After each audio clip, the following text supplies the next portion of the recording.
Terus tunjangan komunikasi. Gue ngobrol doang, cocok doang, buset enak bener sebulan 15 juta. Ngobrol apa? Tunjangan komunikasi itu ngobrol. Mungkin ngobrol sama siapa gue gak tahu. Kita bos nih, kayak gitu kan.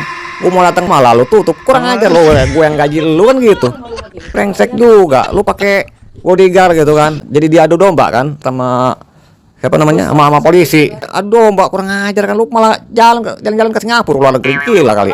Makanya di situ aja itu udah nggak bener ya, udah nggak bener gitu. Bantuan listrik dan telepon, dia kan udah digaji, udah dapat tunjangan yang lainnya, pakai dibantuin segala. Dia kan bukan orang miskin, dia orang kaya. Bantuan listrik dan telepon 7,7, gila gak? Parah ini menurut gua nih, yang bikin begini otaknya di mana gua gak tahu ya. Gua kalau jadi bos ya, aduh itu gua pecat nih, yang bikin perincian kayak gini nih pasti gua cut nih. Lu apa-apaan lu? Ini yang ketahuan, gimana yang nggak ketahuan men? Waduh, kacau dah. Abang melihat situasi demo DPR hari ini gimana? Kondisi saat ini chaos ya. Jadi udah ada penjarahan di mana-mana, udah ada pembakaran juga. Klimaks menurut gue ya, karena itu udah mulai penjarahan. Inti awalnya itu adalah sebenarnya rakyat itu sebenarnya udah bersabar, udah lama bersabar. Dan gue mengamati masyarakat dan rakyat Indonesia tuh gue mengamati. Kenapa? Karena contoh ya misalnya dari SPBU, Petralite sama Petramax itu yang dioplos itu udah marah tuh rakyat tuh dari awalnya dari situ. Dan gue pantau kok masih bersabar, oke. Terus tambah lagi korupsi, banyak yang ketangkap dan juga yang nggak ketangkap itu banyak ya, tampil di TV-TV. Masih gue pantau, gue lihat masih bersabar nih, rakyatnya masih bersabar.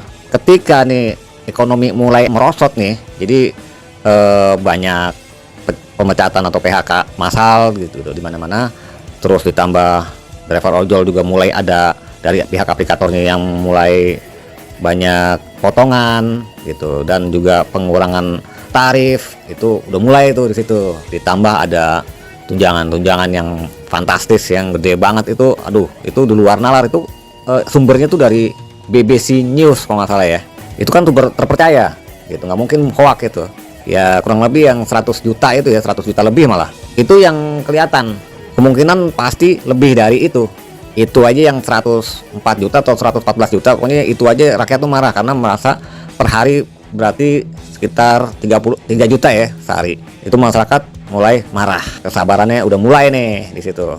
Kita lagi susah nih di anggota DPR malah bergaya-gaya hedon, arogan, sok gitu, sombong, sengak kayak gitu. Jadi kelihatan banget tengil banget nih gitu. Jadi makin lama makin kesel nih, ditambah joget-joget, kuya-kuya dan ekopatrio. Mulai itu ada demo tanggal 25 Agustus tuh awalnya tuh. Kan ada informasi dari masyarakat atau rakyat bilang bubarkan DPR. Nah ternyata Ahmad Saroni nanggepin, dia bilang orang tolol aja sedunia yang bilang bubarin DPR. Nah disitulah mulai tuh isunya akan ada lagi demo susulan. Nah disitulah makin tuh masyarakat. Ditambah si ekopatrio sama si Uya-Kuya kayaknya menyepelekan banget nih dengan joget-joget santai. Dia bilang, kata si Uya, dia bilang gue kan artis gitu loh, tengil amat gitu loh, nyepelin banget nih. Disitulah mulai memuncak tuh sama si ekopatrio yang di main DJ. Nah itu kok makin songong banget nih, makin memuncak, pengen ketemu anggota dewan nih, dewan DPR. Dia kan datang ke gedung DPR MPR ya. Nah ketika datang ke sana dihadang sama polisi, ditekan mundur nih sama para polisi semua, bakar mobil polisi, bakar kendaraan, bakar juga kantor-kantor DPRD, kantor polisi juga dibakar-bakarin. Nah puncaknya ditambah karena kecewa dan kesel, udah marah banget nih sama Saroni ya kan, sampai dijarah tuh rumahnya. Dan juga isunya sih akan datang juga ke rumahnya Eko Patrio, mau ngejarah juga rencananya tuh. Dan juga mungkin Uya-Kuya juga tuh, dan nyusul kayaknya tuh. Gue nggak tahu selanjutnya siapa itu, karena udah bener-bener benci banget. Sekarang menurut abang gimana nih mengenai tunjangan DPR yang udah viral melalui BBC News? Tunjangan jabatan itu sampai 9.700.000. Tunjangan jabatan gede banget men, gila. Tunjangan kehormatan nih gila banget ini, gila hormat juga nih, 5,5 kalah apa namanya UMR ya. UMR berapa sih? Iya 5 juta, berarti ya tunjangan kehormatan yang doang itu sama aja gaji UMR-nya karyawan nih, kurang lebih segitu ya. Terus tunjangan komunikasi, gue ngobrol doang, cocok doang, buset enak bener sebulan 15 juta. Ngobrol apa? Tunjangan komunikasi itu ngobrol Mungkin ngobrol sama siapa gue gak tahu. Ya kan ngobrolin apa? Dibayar ngobrolin juga men. Gitu 15,5 lah gitu ya. Gue kalau jadi bos, gue ngamuk ini apaan ya kayak begini. Gitu. Terus tunjangan peningkatan fungsi. Tunjangan peningkatan fungsi apa ini tuh kayak gitu. Jadi peningkatan fungsi apa gitu sampai 3,7 men. Gila loh. Bantuan listrik dan telepon. Dia kan udah digaji, udah dapat tunjangan yang lainnya, pakai dibantuin segala. Dia kan bukan orang miskin, dia orang kaya. Bantuan listrik dan telepon 7,7, gila gak? Kan tadi udah ada tunjangan komunikasi 15.500.000, ditambahin lagi bantuan listrik dan telepon. Kan rakyat miskin kan butuh bansos ya, bantuan sosial. Ya kan seharusnya itu yang dibantuin. Kenapa ini jadi anggota DPR dibantuin kayak gitu loh? 7,7 bantuan listrik dibayarin. Terus telepon juga dibayarin, gila. Internet gitu ya. Telkomsel paling berapa sih sebulan? Ini gue bingung, mereka ini bikin seperti ini ya.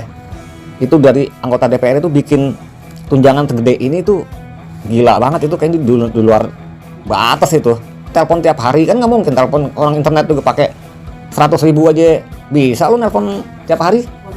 Paketan kan ada, paketan murah-murah gitu kan. Belum lagi tunjangan rumah itu 50 juta. Kemarin siapa tuh yang ngomong ngaco banget itu ya.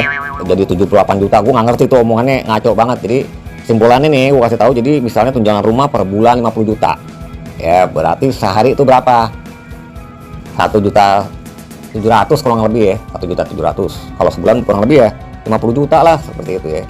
Tunjangan rumah itu per hari 1,7. Kalau dia ngekos itu ada kok yang 2 juta 3 juta ada. Sebulan ada. Ini 1,7 per hari loh. Gue kan pernah kerja di Sudirman, dan itu kalau ngekos di sono itu kurang lebih sebulan itu 2 juta lah, 2 juta. Nah, 2 juta sampai 3 juta itu per bulan. Hah? Apartemen? Bukan kos, ada AC-nya gitu.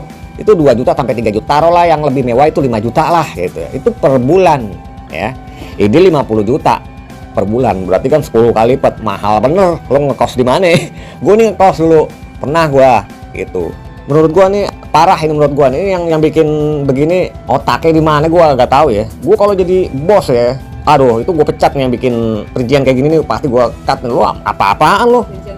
Jadi gini loh, nih berhubung ini negara ya, beda sama perusahaan swasta. Kalau swasta kan ada yang punya saham lah kayak gitu ya, jadi ada yang ngelola lah gitu. Jadi kalau ada apa-apa nanti dia gitu. Nah kalau negara berarti kan dari mana? Dari uangnya rakyat. Kalau misalnya perusahaan swasta ini kalau minus kan tekor pinjem gitu kan, mungkin pinjam di bank gitu. Kalau sampai 2 kali minus lagi berarti bangkrut dong apa perusahaannya gitu. Nah sedangkan di negara ini ya, misalnya di minus ya, misalnya negara nih minus nih ya, nggak untung tapi minus, dia tinggal ngutang. Nah yang sampai saat ini kan sampai 7.000 triliun itu. Nah dari situ tuh ngambilnya gitu loh. Itu menurut gue ya. Jadi sampai 7.000 triliun ya, dia seharusnya tuh kalau nggak ada utang udah bangkrut nih negara. Gara-gara ini nih begini nih. Ini yang ketahuan, gimana yang nggak ketahuan men. Waduh kacau dah. Ini parah ini, dari tunjangan aja udah kacau. Nah terus ada lagi nih, ini yang bikin semuanya jadi chaos nih. Sahroni kan oleh Nasdem cuma diturunin dari Komisi 3 menjadi Komisi 1. Nah gimana tuh menurut abang tuh? Dia Sahroni itu anggota Dewan Komisi 3 DPR RI ya. Iya kalau dia nggak bijak, omongannya tuh mendingan diem, nggak usah ngebacot. Karena ngebacotannya dia tuh bikin nyakitin orang. Lo kan sarjana komunikasi, gue sarjana ekonomi, tapi gue bisa lihat, aduh lo cara ngomongnya kacau lo. Ya lo harus terima resikonya. Udah tau masa tuh kalau udah sakit hati kayak gitu. Menurut abang juga nih, gimana supaya delegasi atau utusan perwakilan dari DPR ini turun gitu, nemuin. Contohnya seperti Bupati Sadewo ya, nemuin dengan gentlenya gitu. Gimana caranya supaya mengutus perwakilan biar nggak chaos kayak gini terus, demo terus-terusan, kan kita rakyat-rakyat juga yang rugi gitu. Jadi Puan Maharani ini sebagai ketua DPR ya, nggak sesuai dengan omongannya. Dia kan bilang katanya kita terbuka untuk masyarakat. Buktinya apa? Masyarakat rakyat itu malah ditutup gerbangnya, dijagain sama polisi. Bayangin tuh, omongannya mana nggak bisa dipegang kayak gitu. Ditutup beton, kasih oli. Ditutup pakai beton, pakai oli pula gitu. Jadi lu kalau ngomong nggak sesuai omongan gitu loh, omongannya nggak sesuai aktualnya. Jadi rakyat tuh males dengerin lo kayak gitu. Jadi dan ini rakyat udah nggak percaya, jujur aja, makanya mereka pada bilang bubarin DPR. Kenapa? Karena mereka tuh udah nggak percaya, udah kecewa kayak gitu. Jadi lu percuma mau minta maaf pun, gue udah lihat, karena mungkin lu lihat hanya di medsos, tapi gue ngeliat di lapangan. Gue lihat di lapangan tuh kayak gimana kondisinya. Saya kacau, beneran dah. Udah, aduh, anarkisnya parah udah. Itu batu di mana-mana, orang banyak, polisi juga kena jadi korban. Itu kan menurut gue juga polisi juga dia kan ngikutin komandannya, komandan juga ikutin atasannya, kayak gitu. Jadi lo kayak kita kayak diadu domba sama polisi, ini rakyat sama polisi itu diadu domba gitu. Jadi sedangkan DPR-nya gue liat informasi itu pada kabur ke Singapura kayak gitu, kacau kan. Nah aduh itu jadi menurut gue itu kalau Saroni sama siapa namanya Uya sama Eko Patrio, masyarakat udah marah dan rencananya mau ngejarah rumahnya si Uya atau Eko Patrio ya. Dan si siapa Saroni kan udah dijarah nih. Nah rencananya tuh gue nggak tahu nih isunya kayak begitu, mau diikutin dijarah juga nih rumahnya Eko Patrio sama Uya kayak gitu. Jadi masyarakat udah kecewa, udah kepercayaan udah gak ada gitu ya. Jadi lo percuma lo minta maaf, percuma komentarnya hujatan semua tuh, udah susah, mendingan pecat gitu aja, berhenti dah dari situ kayak gitu kan. Berarti lo harus sesuai dengan konsekuensinya yang lo lo jalanin tuh. Lo kan seperti yang gue bilang tadi, si Saroni kan ngata-ngatain ke si Eko sama si Uya itu dia joget-joget atau flexing atau gimana ya kayak begitu. Tapi seakan-akan ketika diwawancara nih Uya dibilang ya kan gue artis ya. Sekarang walaupun lo artis juga lo lihat kondisi lo, kalau lo bikin konten lo di rumah lo sendiri lo joget-joget silakan, lo posisinya lo di kantor. Seperti yang gue bilang di konten gue, lo posisi di kantor, di kantor negara. Itu nggak bisa lo bangga-bangga di situ. Lo harus posisi fokusnya ke situ, lo kerjanya di kantor bukan jadi artis. Kecuali lo di rumah silakan, lo mau joget balik juga fine bagi gue. Jadi menurut gue cut, pokoknya yang nggak berkompeten lah gitu menurut gue ya. Udah nggak nggak bagus lah, itu harus dicopot itu aja. Anggota DPR itu nggak beres semua dah gitu. Maksudnya kalau yang nggak beres pecat aja gitu. Dan juga tunjangan iya pecat gitu. Dan juga harus transparan ya mengenai tunjangan itu apaan tuh, gila-gilaan itu, aduh nggak masuk akal itu, parah itu udah. DPR harus transparan dari presiden sampai dari presiden sampai bawah juga harus transparan untuk mengenai pemasukan buat dia. Itu kan duit rakyat kan yang ibarat kata yang gaji lah, rakyat juga harus tahu dong. Ibarat kata gini, gue bos lo nih ya, gue bos lo nih, lo wakil gue lah gitu. Nah maksud gue kagak boleh tahu wakil berapa gajinya lah, bagaimana ceritanya kan gitu. Gue harus tahu dong gaji lo berapa, karena kan gue bos lo kan gitu. Nah lo kan wakil gue harus tahu ya, seperti itu aja. Maksud bosnya kagak tahu bagaimana ceritanya, coba aduh kacau dah. Menurut abang apa yang harus dilakukan ketua DPR dan presiden dalam masalah aksi demo ini? Pak Presiden Prabowo, gue nilai bapak itu dianggap cuman hanya omon-omon doang dan gebrak-gebrak meja. Ketika pencalonan presiden, anak gue juga bisa gebrak-gebrak meja kan, teriak-teriak ketika pencalonan. Tapi ketika jadi presiden nggak teriak-teriak.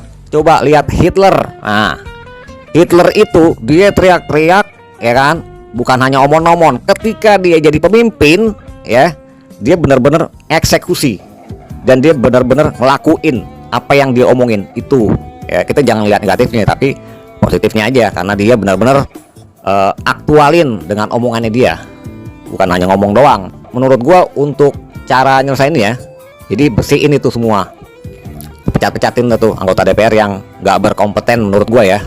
Bikin supaya rakyat tuh percaya, dan kalau bisa rakyat yang milih bener-bener tanpa duit, tanpa sembako, resmi full dari pilihan rakyat itu sendiri. Rakyat lo maunya siapa, pemimpinnya, DPR-nya siapa gitu. Jadi kalau ada apa-apa ya nggak nyalain siapa-siapa, rakyat yang milih sesungguhnya sebenarnya ya. Kalau sekarang kan bukan pilihan rakyat sebenarnya, karena kan ada sogokan pada awalnya gitu kan, disogok awalnya dikasih sembako. Siapa yang kagak mau dikasih sembako? Kejebak juga sebenarnya, rakyat ini kejebak karena dicecelin sembako sama duit. Lah rakyat lagi pada susah dikasih sembako ya mau itu. Nah ternyata kan kenyataannya kagak semenggah nih, kagak beres mimpinnya, ngaco. Dari kalangan artis lagi, walaupun nggak semua tapi kan kebanyakan begitu. Dari kalangan artis dia biasa kan head on ya kan, flexing hura-hura foya-foya kan, kebanyakan begitu. Nah sedangkan mimpin negara ini kan fokus ngurusin negara, bukan kehidupannya sendiri ya gitu. Pak Presiden Prabowo, Anda kan seorang presiden, jangan dengerin bisikan dari belakang. Anda harus tegas bagaimana caranya supaya ini rakyat redam kayak gitu, nggak demo terus kayak gini. Gue juga ngeliat puyeng, gue juga mau on beat susah jadinya kan, serba salah gue. Dan bukan hanya gua, banyak kan wilayah di Jakarta itu yang punya apa ya, toko-toko, yang jualan-jualan gitu kan pada tutup gara-gara demo kemarin. Nih lama-lama ekonomi kita makin lama makin kacau nih, beneran dah. Perekonomian kita bisa berantakan nih kayak gini caranya. Kalau udah beres, biarin rakyat itu yang milih gitu. Kalau udah rakyat milih, transparan, kapoknya berapa, tunjangannya juga jangan banyak-banyak juga, itu kebanyakan, gila aja. Presidennya berapa, MPR berapa, DPR berapa, kelihatan semua. Kan rakyat ini bosnya, bukannya anak buah, bukan kacung kampret, bos rakyat itu. Yang gaji lu pada, rakyat nilai, oh yes gini, oke, sepakat nggak gitu kan? Kalau sepakat, oke, deal gitu kan. Dan presidennya juga sama nih, harus tegas. Kalau bilang A, B, dan jangan hanya omong doang, laksanain, jalanin tuh apa yang diomongin kayak gitu. Jangan cuman nanti begini, nanti aduh nggak bisa gitu. Dan sorry to say, menurut gue ya, lo pada pemerintah dan anggota DPR lo minta maaf percuma kalau nggak ada eksekusi dari tindakan dari pemerintah itu untuk segera diskusi langsung sama rakyat nih. Nah kondisinya bukan di luar gedung MPR ya, tapi di dalam nih. Ingat ketika waktu sama ojol itu omong-omong doang, nggak ada hasil. Ingat ya, itu udah nggak dipercaya sebenarnya tuh. Kemarin tuh udah ngomong doang, lu kayak panggung sandiwara menurut gua. Nah jangan sampai nih kecewa lagi, kacau nih negara kalau sampai lo ngecewain lagi. Ini jadi ini udah bukan terulang lagi, ini udah mulai nih, udah terulang nih tahun 98. Nah jadi mewakili lah di antara rakyat ini, diskusi sama lo pada gitu. Gimana enaknya nih? Begitu, dan harus sesuai dengan omongannya. Jangan cuman ngomong doang. Karena yang gue lihat, aduh kacau, omongnya doang, panggung sandiwara, bullshit ya. Delegasinya, tapi ketua DPR turun langsung. Ya iya, ketua DPR, ketua MPR, semua presiden juga. Iya, ya pokoknya keluar, semua pemerintah itu keluar untuk diskusi sama rakyatnya ini, kayak gitu. Untuk menuju jalan keluar ada, jalan keluarnya ada. Sebenarnya tanpa demo tuh bisa. Kemarin kan demo gara-gara apa? Ditutup. Sebenarnya rakyat itu pengen aspirasinya nggak diterima. Jadi gimana ya? Sialan lo gitu kan, udah datang ke sini. Kayak bos mau datang malah ditutup sama. Iya, kan kurang ajar. Kita bos nih, kayak gitu kan. Gue mau datang malah lu tutup, kurang ajar lo. Gue yang gaji lu kan gitu. Brengsek juga, lu pakai bodyguard gitu kan. Jadi diadu domba kan sama siapa namanya, sama polisi, sama security kata gitu ya. Gue diadu domba, kurang ajar kan. Lu malah jalan-jalan ke Singapura, luar negeri, gila kali. Makanya di situ aja itu udah nggak bener ya, udah nggak bener gitu ya. Jadi simpulannya harus ketemu sama rakyat gitu ya. Terima semua aspirasinya rakyat. Gimana? Tapi gue nggak ngejamin rencana yang mau ngejarah Eko Patrio sama Uya nggak bisa ngendalin mereka karena mereka udah sakit hati, ya itu aja. Terus untuk ketua DPR-nya apa yang harus dilakuin? Apakah sama presiden? Ya untuk ketua DPR-nya benahin semuanya dah gitu. Jadi yang nggak beresin. Pokoknya yang udah ditandain masyarakat pecat udah, itu aja. Gue pengen tanya dulu lo, kalau bisa nggak ngatasin, kalau nggak bisa mendingan mundur juga. Ini makin lama bisa makin chaos kalau benar-benar kagak diambil tindakan. Ada salah satu bocoran petugas bandara itu katanya chaos di bandara juga karena segitu banyaknya pejabat tuh pergi ke luar negeri gitu. Gimana tuh? Ya sekarang mereka kan pergi ke luar negeri kan nggak mungkin selamanya di sono. Kan nggak mungkin tinggal di sono mulu, kan pasti pulang dia.